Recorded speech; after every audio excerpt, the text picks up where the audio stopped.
What's up, guys? Ming the Merciless 93 here, and we are back with the second part of this 10-0 global poker groove that we're kicking. And we are going to defend the big blind, which is a little bit on the light side, admittedly. You don't always have to defend here with the Queen 3 suited, but if your opponents are weak, then certainly you can get on in there. I'm just going to fold here.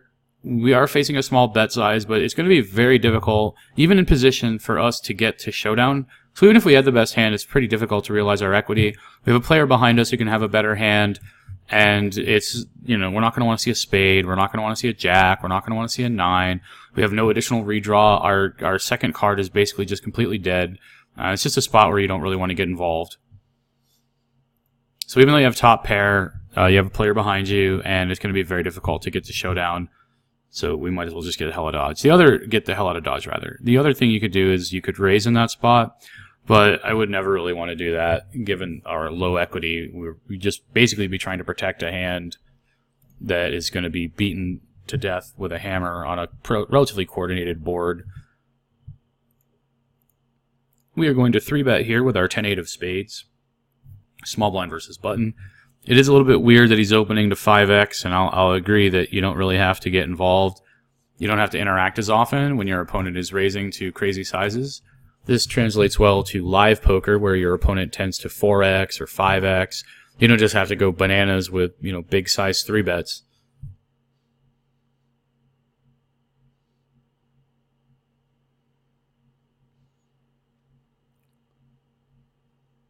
So if he continues to open to 5x recklessly and then have a relatively high fold to 3-bet, that'll be something to look for, something that you can attack.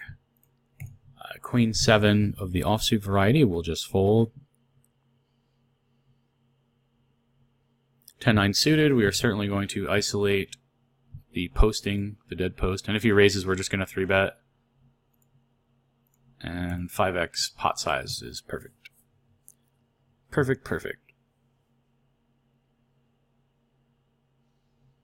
And we're going to get 2 callers and flop a gutter, and we block a jack X pretty well. Block their continuing range here relatively well, and we can bet relatively small here with our jack X combos on a paired board. So we're going to bet a third pot. We get called. You could obviously have a flush draw, a 7, a jack. This is not a good turn card for us, clearly. If he had pocket 5s, he gets there. Club draws get there. He's more likely to have a jack now. We're basically just making him fold a 7, which we could make him fold anyway. So the question here is our opponent likely to use this sizing for value? And it could very well be the case. And is our opponent very likely to be betting a 7 or a hand that is folding to a raise at much of a frequency? And the answer is probably just no. I don't really, unless he's betting jack X and then he's folding to a raise. But I would say that we would rather ourselves have a club in our hand, and I don't think we're going to get that many folds. I think his jack X combos are going to call at some frequency, especially if they have a club. And he was the third guy in that posted, so I mean, he basically has a relatively wide range there.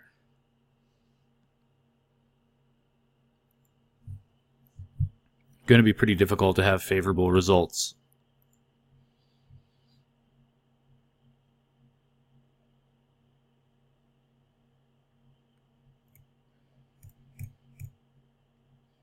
I think the tournaments on Global Poker are very good. I know that they've been picking up steam with them, with all the different Grizzly games and Rattlesnake Jams or whatever the hell it is. But I gotta say, they've got some pretty nice guarantees. Pretty good tournaments overall, fast cash outs, very, very wide American player pool, a lot of good stuff going on Global, it seems. The only problem that anyone ever really has to complain about is the RNG, but I wouldn't really put too much credit into that simply because everyone complains about the RNG on every poker site. So chances are, it's not too much of a concern since there's plenty of people who are doing plenty of winning on this site.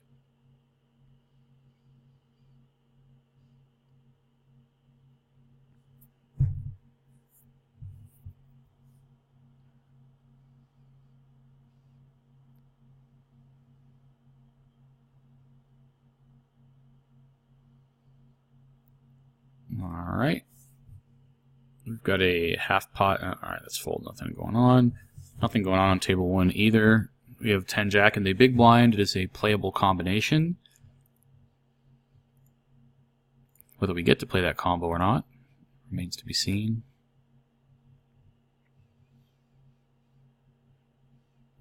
You don't really have to defend here, getting just like a pot-sized raise with 2 Broadway cards, but I'm going to go ahead and do it. It's a little bit on the light side, though, and if your opponent's a nit, you should certainly fold. And with the 10 of spades, I think we are fine just checking and calling here.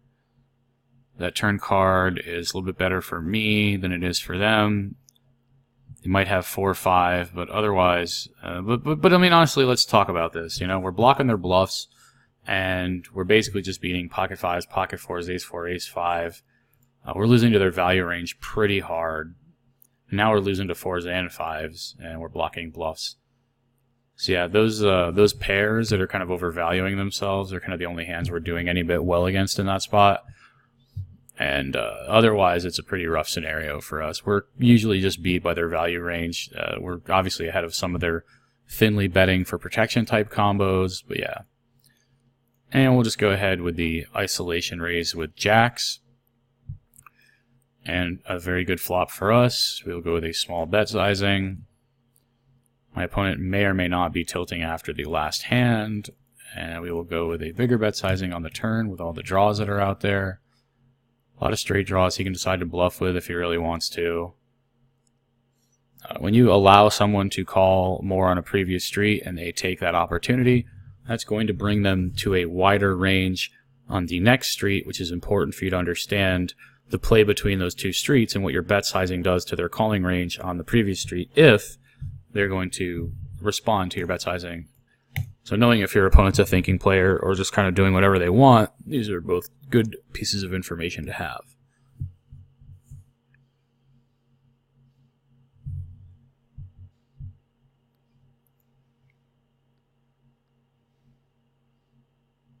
We got a nice 5-way pot where we would have flopped nothing. So it's nice to not be in there with the ace-8 offsuit. We've got a 65-cent bet into 160. Everybody just gets the hell out of there. I would expect to see some sort of action in that spot. Jeez.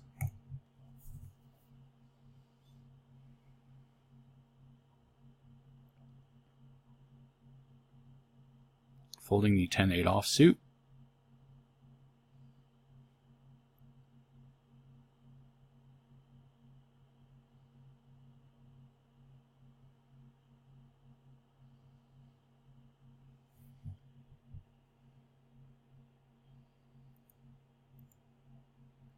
Okay.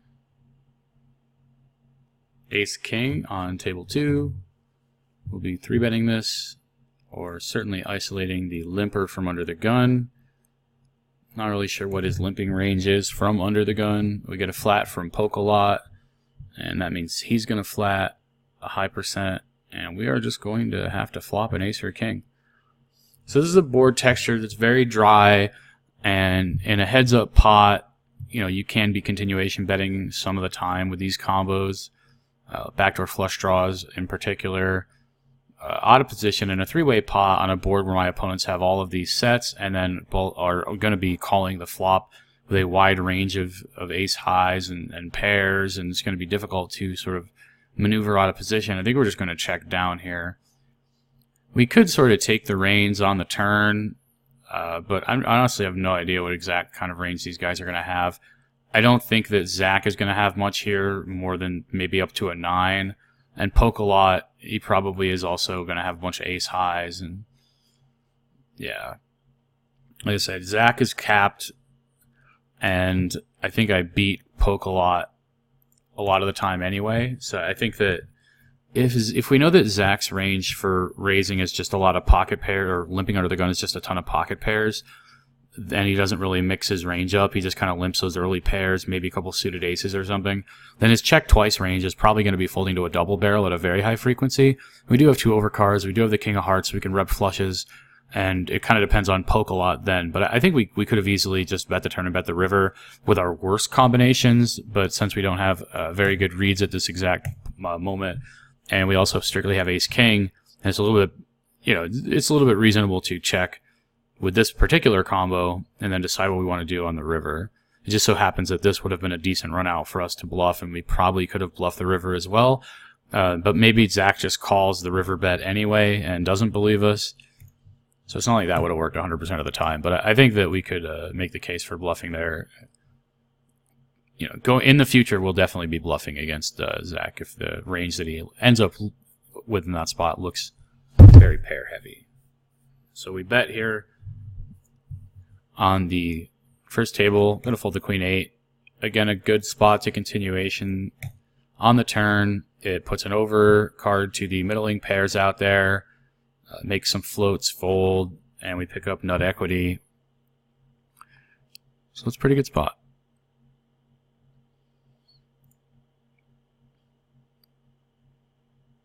King 10 in the small blind. Perhaps.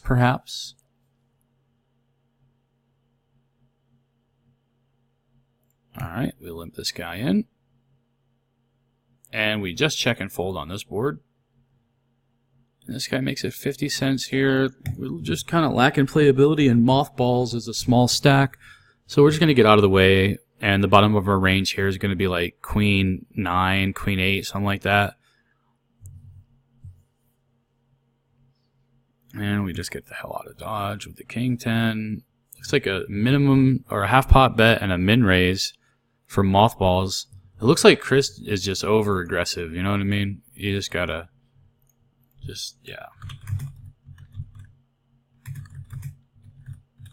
Just half pot fold into shorty.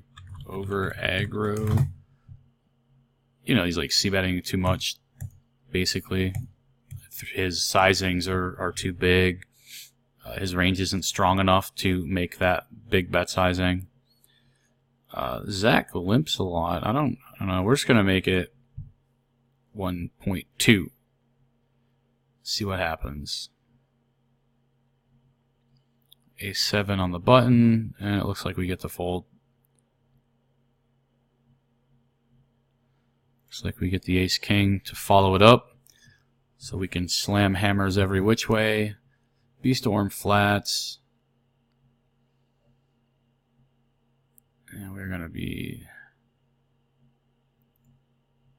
making a pretty nice re-raise here. And I don't mind over betting when your opponents are prone to flat calling. You kind of want to make them go all in or fold. And we're going to get it in here, flipping against pocket queens. And it looks like we're going to hold this time.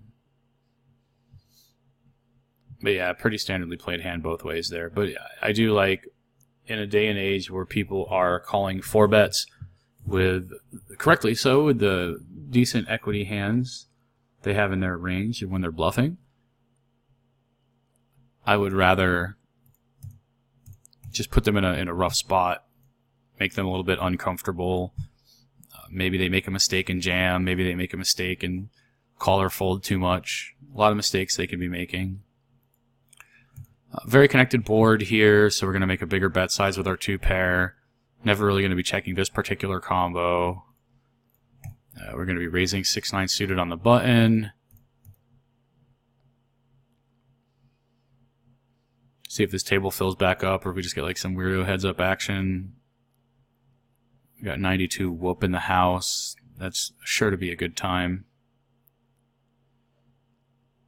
Queen deuce of the club variety. We are just going to check in the big blind. And we are going to lead this relatively disconnected board. But Zach leads out. So we're going to call. It looks like a 9 a lot of the time. Just leads out with top pair. Interesting spot when he bets the turn. I think we'll just raise because a lot of his bets with a 9 are going to have a club. And then we're happy to see this, which could also give him some 2-pair combos. And he might just have as strong as 2-pair now, and he's not going to be folding. So I think we do get a lot of value here, quite a bit. And we raise it up with our 6-5 of spades. We get multiple callers. Mothballs looks like he's considering a squeeze, perhaps. Squeeze my balls. Nope, just a call. Just a call. I think we can isolate with Jack 7. And this is another tricky spot. I think the best play, even though the board texture is good for us in a 4-way pot, is to just be checking. We're going to want to check our hands like kings, queens, jacks in this scenario. So I mean, I don't. There's not a lot of our hands that need protection on this board 4-way. So I don't think we have to have a very big betting frequency here. We can check pocket aces. We can check ace king. We can check ace jack, ace queen. 10x is really like pocket fours we can bet, and like some 10x you might want to bet for protection to some extent, but not even that really. I mean, we just don't need to do much betting on that board. And just a very clear give up now. We will check back and then call the turn. 4x and 6x can bluff. 8-9 is probably going to check the river and show down, so unfortunately we're going to lose to that. I don't know what Zach's stabbing frequency is going to look like, but we could also just have the best 7. But I do think 6-8 and 8-9 are a pretty big part of his range here. Perhaps some weak aces. As you can see, he just bet turn, check river. Bet turn, yeah, so bet turn, check river with weak top pair versus check back on flop. So that, you know, I mean, it's relatively passive. It's not a bad way to play it. Like if I'm checking back better aces, it also lets me bluff with my straight draw combos, and you know, it's not the best board texture for an ace. So I think it's pretty good play to be checking there. If your opponents are just going to be in call or fold mode and never really check the flop with many strong hands, or don't end up with very many hands there that are stronger than an ace, and obviously you can just bet twice. So betting for value is not the end of the world, but I do like the check.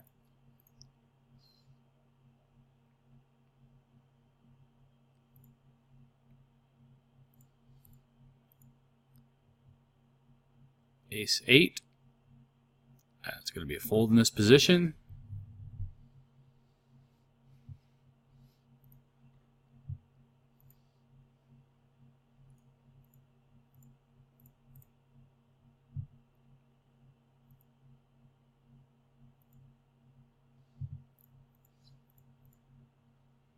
Okay, we've got $1.45. Jack 8-8 rainbow. Zach is going to bet half pot.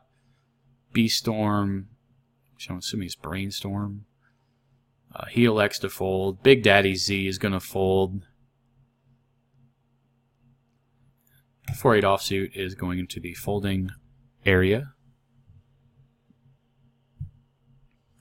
Jack 9 of the diamond variety.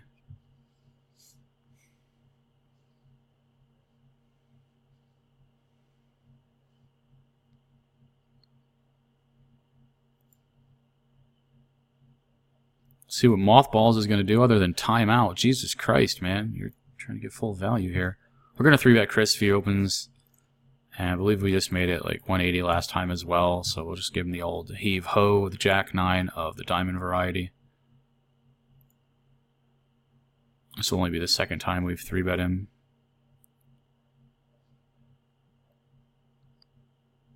Captain Bob is going to make a min 3-bet.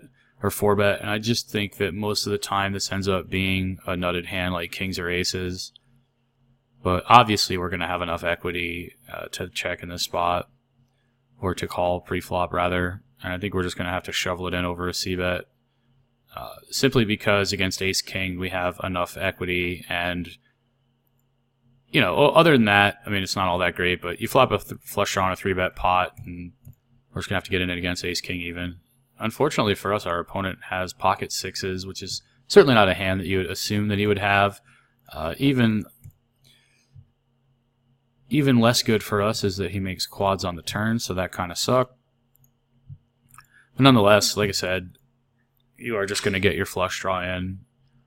Sometimes you get lucky, and honestly, with him having pocket sixes in his range, I think we're doing better because we're going to have more spots where we actually have overs and a flush draw rather than just a flush draw. We'll fold Jack 9 offsuit on the button. And it's really awkward for him to be cold 4-betting pocket sixes.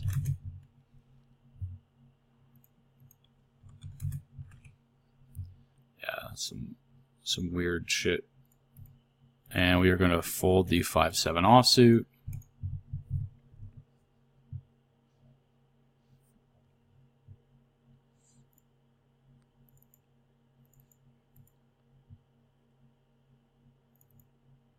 What is this guy? Drunken Space Pirate. What kind of hell name is that, man? Some weird names.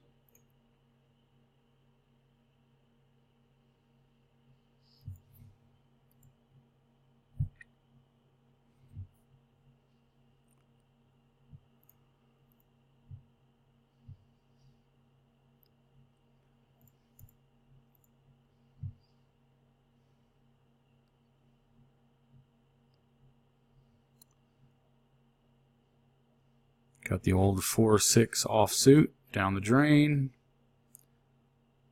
This is boring. Choppity chop. Boring, boring, boring. Alright, we've got King Queen of Hearts. And King Jack offsuit. I believe we can do either here with the King Queen. He's so aggressive that I kind of like 3-betting a little bit better. At the same time, if he ends up having a 4-betting range, you know, that's going to knock us off of our particularly good hand here. So I'm more inclined to flat the suited combos and just 3-bet the offsuit.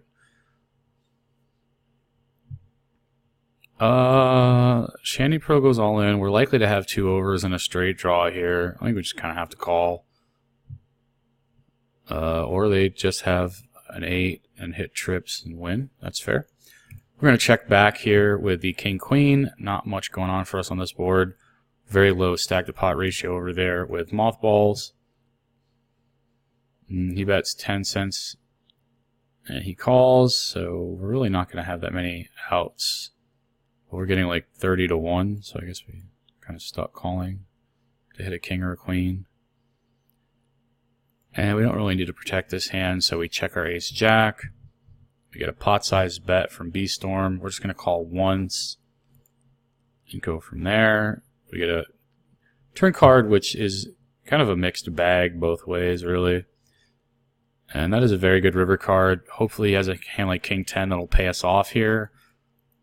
But I have a lot of jacks in this spot. I don't really have a way to really represent many bluffs. But, I mean, if I check, they're just going to check a very high frequency. That's kind of the problem when you check call the flop as the pre-flop raiser, is that you'd end up not having that many bluffs versus turn check back, especially on a jack. So that's a spot where when you do end up taking that line for some specific reason, you can be bluffing the river quite a bit.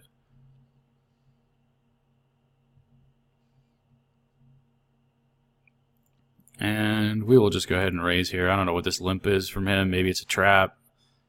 Usually he just 5x's it. This time he folds. Get a pair of 10s.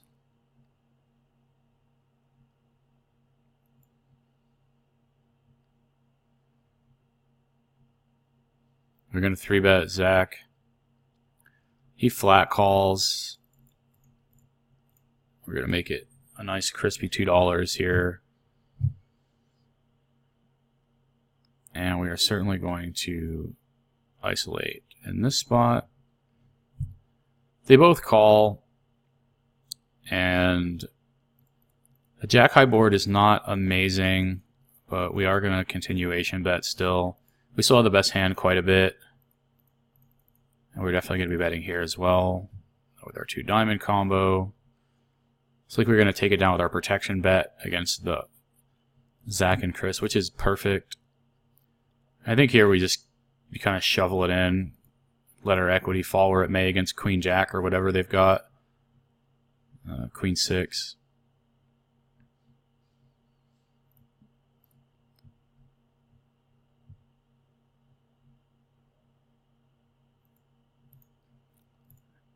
Yeah, it doesn't surprise me to see a queen there. And the thing is, you really can't do any wrong. jamming it in. And there's a world where they have worse draw combos, and maybe they fold some frequency. It's just pretty much all gravy.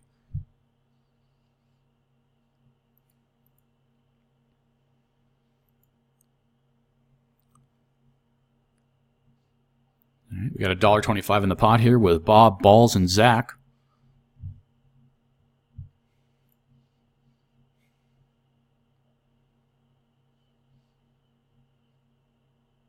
Ooh, that's a pretty big shove. I'm not really sure what Captain Bob's up to in that spot. I'm guessing he had 2 pair and thought his opponent wasn't folding an ace or some weirdo guerrilla thought process. We have a pair of 8s. Table Destroyer is sat down. Anybody with that name is generally not going to be very good at poker. We're going to raise it up with the pocket 8s. And flop a set. It's a board texture.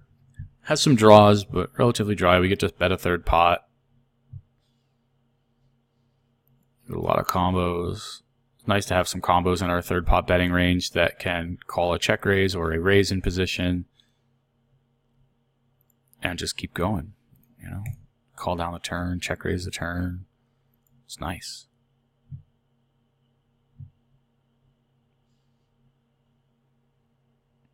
King 3 of diamonds on the button. Get a good board texture for us. Again, same sort of thing. We don't need to bet very big on this board. He doesn't have pocket jacks. He doesn't have pocket aces. I got a blocker to 3-4. Yeah, nothing really has changed in this spot for our opponent. So we're going to overbet the turn.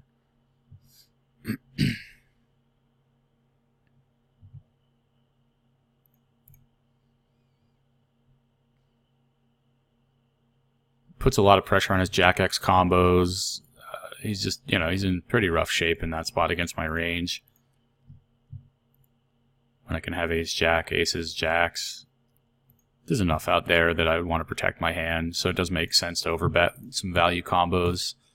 This is a nice little combo to go firmly in the overbet bluffing range.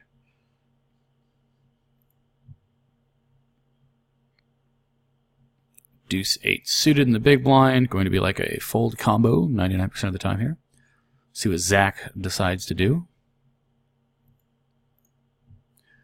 I think we can go with a limp here. I'm fine isolating as well, but we'll just go with a limp. So this is a really dry board. 3-4 and 4-5. I mean, 5-3. Who knows how often these cards are going to interact and at what frequency. They might just check fold or something. I think there's just so many like 10 jacks in his range. Jack be nimble, jack be quick. Hit that turn so that we can get some loot in the pot. I think that it's still a pretty rough spot to get value. I'm going to bet, but I'm not really happy about it. I think he's just going to fold a ton. That's one of those spots where you just check again, hope he hits something on the river. Even though you have such a very strong hand, it's very difficult to get any value in there. Just doesn't work too often.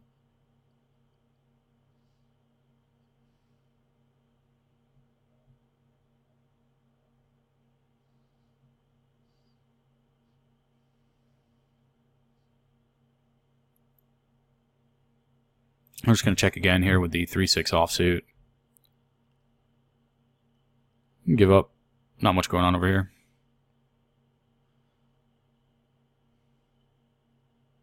And I don't think we're going to be taking too many stabs here in a 4-way pot. Just very, very low expected anything. We'll just get the hell out of Dodge. All right, we'll play to the button on both tables and then wrap it up for today's session. I'm not going to often play the Jack 3 of diamonds. We do have pocket jacks on the button over here, so we will get a little bit of interesting action. Or perhaps not. And yes, we're folding Jack 3. This is a hand without a heart that can use protection. A lot of straight draws out there. Just going to go with a bigger bet size with all of the connectedness of the board.